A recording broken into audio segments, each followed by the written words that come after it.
maybe you can describe a little bit to the audience how a typical tuning process works, and maybe that already answers a few questions.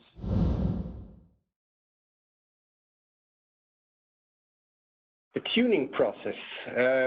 So what is? I like to compare tuning process to cooking process. You have your components.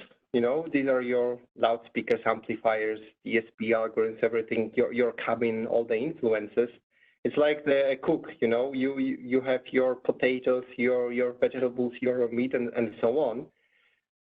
And you know what it is because you specified it, and now you have to put it together.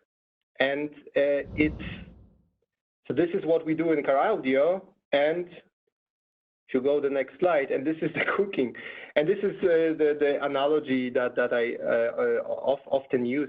It is basically bringing all these components together to create an experience. What the cook, what the chef wants is at the end of the dish to be delicious, and we want our sound to be great. And of course, there is a lot of engineering and there is a lot of art. Like with cooking, there is lots of chemistry, and there is also some portion of art. So how do we start the tuning process? Well, it depends on which stage of the tuning process. As I mentioned, we have several tuning stages, some prototype stages, sometimes the middle stage and the final stage, and so on. But typically what we do, we start as engineers. Really, we put our engineering cap, and first of all, we check the car. You know, it's a prototype. It was hand built. It was delivered to us. Many things will be wrong there. Probably wrong speakers, wrong wiring, and so on. We need to check that really speaker by speaker, wire by wire, make sure that everything is as it's specified. And again, this is not how that the product will be wrong at the end. It was just hand built it went through many people. It's normal in that process. So once we are absolutely sure that the parts are not damaged, that everything works fine, amplifier powers up, DSP works, and so on, we start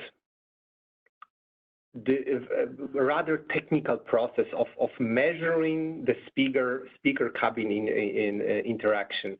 So we put our microphone arrays on the various seats and measure speaker by speaker and basically shape the speaker. First of all, we limit the bandwidth of the speaker to something that we either know for experience because we work with that part, or we consult transducer engineers, or we look into the transducer data sheets. And basically going speaker by speaker. We are not building the system yet. We are just preparing the components for cooking later on.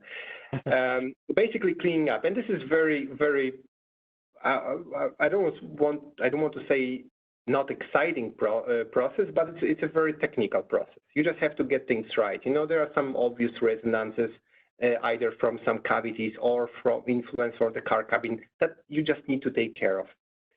Once you kind of sweep through all the speakers, we do lots of sweep signs and play a lot of pink noise for the measurement. We start to integrate speakers. We sort of connect speakers to each other. We develop crossovers. We look at the speaker integration. Once we have crossovers, we connect bigger groups together. We work on the delays, and speakers have asymmetric distances. We need to set the right delay so we have the correct summation. So we basically slowly, element by element, building the system. Then later on, we start developing soundstage. So we want an impression of the stage being in front of you. We don't want people to hear, to localize the speakers. We just want music to be in front of you. Even though there's no speakers in front of you, we want to create that auditory illusion. Then you work on the rear speakers. The rear speakers have to make an experience for the rear passengers, but at the same time also not disturb front passengers, but also enhance, for example, envelopment for the passengers. So this is basically we work with the most of the time. It differs, but depending on the system level and the tools we have available, but mostly with tools available to studio engineers, filters, delays, gains, and so on, at least most of the work.